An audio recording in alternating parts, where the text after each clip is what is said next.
It's Meso, y'all. Welcome to my kitchen today where we're going to be doing something different, delicious, and decadent.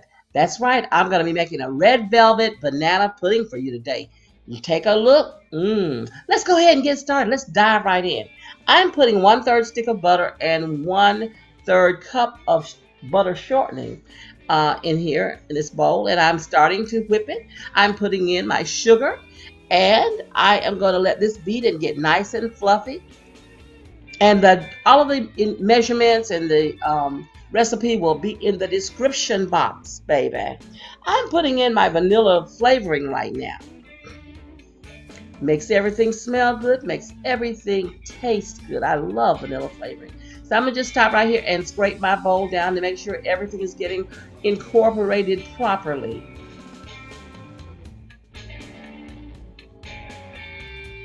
So I'm sliding in 1 egg into this mixture.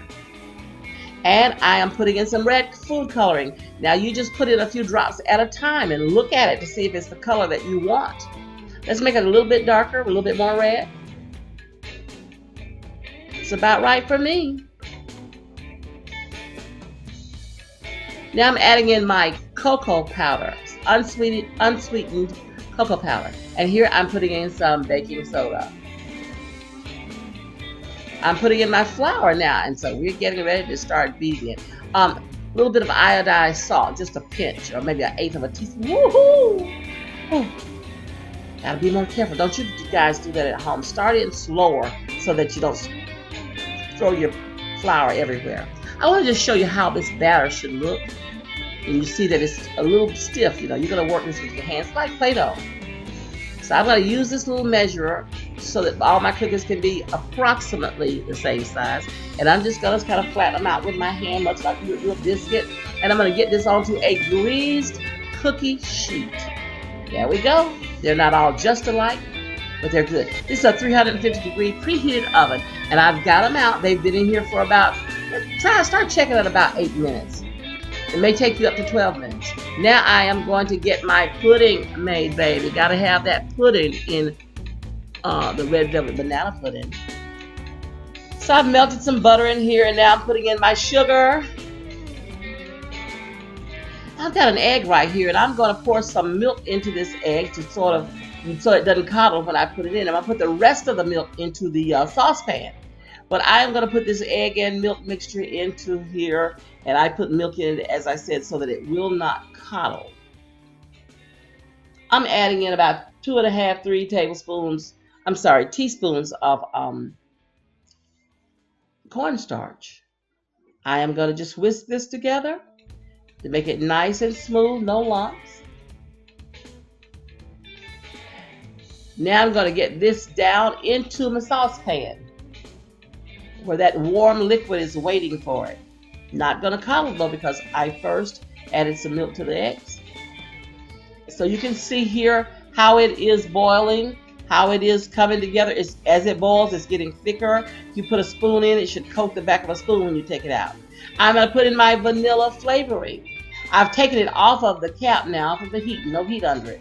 I'm going to put in just a little bit of nutmeg. I want to say 1/8 of a teaspoon or just a pinch of nutmeg.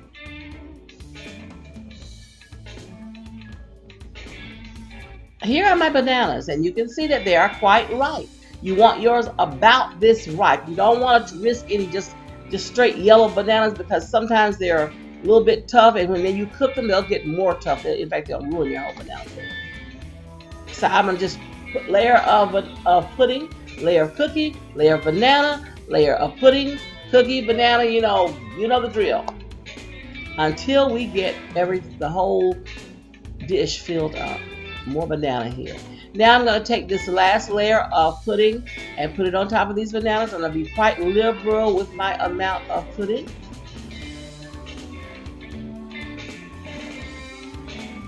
And I'm just using this knife to go down in between to kind of just poke some open places so that the pudding can go all the way through. Here I have my 3 egg whites that I'm going to beat. I don't know if this bowl is going to work though, because it's a little wide at the bottom. Yeah, I need a narrow bowl at the bottom, so it's going to help me to whip up the small amount of eggs more quickly. So I'm going to beat these egg whites until they get stiff. I'm adding in some cream of tartar. You don't want to put a whole lot. it will make it bitter. But put just a little in there, and it's going to help your egg whites to get stiff. And that's how you want them, baby. I'm putting in my sugar. And I'm going to continue to beat these egg whites. They are stiff now, and I'm going to get them on top of my waiting pudding. This meringue will form stiff peaks, and that's what you want, so it'll be nice and pretty. I put it on some aluminum foil, and I'm putting it in the oven at 350 degrees. This took about 15 minutes, and looky. Whoo! It looks so good. I wish you could smell it though. Oh, it's beautiful, and it smells so good. I smell the chocolate from the red velvet cookies coming through. Oh, so I have put these in dishes, and let's just take a close look at this.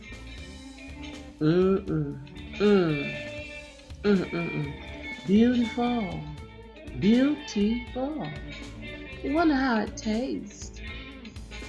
I wonder, does it taste just as beautiful? Oh, let me get a little bit. What? What? How good is that thing? Yes. Yes. And yes. Oh, it tastes so good. It tastes so good. Red velvet banana pudding, y'all. Oh my. Good. I kid you not, this is good. Romantic, Christmas, Valentine's Day, any day, it's good. Hey guys, thank you for coming by my channel to see what I was going to be cooking today, because you knew I was going to be throwing down. Try this recipe in your own kitchen. If you like my videos, share them, subscribe to me, give me a thumbs up, and comment. I love interacting with you. Guys, go out and share some of your special love with somebody else today. Bye-bye.